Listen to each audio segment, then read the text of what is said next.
I've been writing a lot about test-driven development lately, and one of the things that I see from a lot of comments and a lot of people I talk to is part of the confusion why it's called test-driven development in the first place.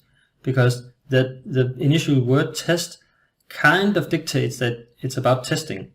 But the funny thing is that that's actually a secondary concern. So just by having the name, calling it test-driven development, is actually putting some wrong expectations to what it's actually going to give us. So I'll just come with 3 small reasons why I think that the test-driven development is actually worth spending time on, that it's not really related to testing as such. The first thing is that the test-driven development process, it's a 3-step process, and we have to iterate it through it really fast, and that forces us to make baby steps when we do our development.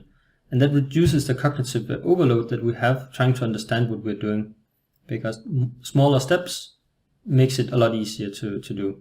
The second benefit of TDD is that it forces us to create simpler code. When we set out to create a test before we actually produce the code, then we are forcing ourselves to think much more in depth about what is the interface going to look like before we look at how do we actually going to implement it. And since we have this separation of the two concepts, we have a tendency to produce much simpler code that's much easier to use.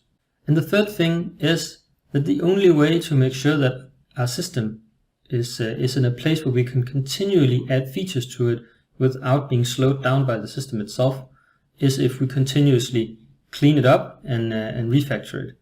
And the test cases are what allows us to have the confidence to do that. So it's not that we have a test case that is testing the code, it is that we have a test case that when we do changes in other places, we are sure that the previous behavior is still working as it's supposed to work. So test cases are really just a side effect. It's really a nice side effect, but a side effect nonetheless. So that's why I think the naming is probably a bit off.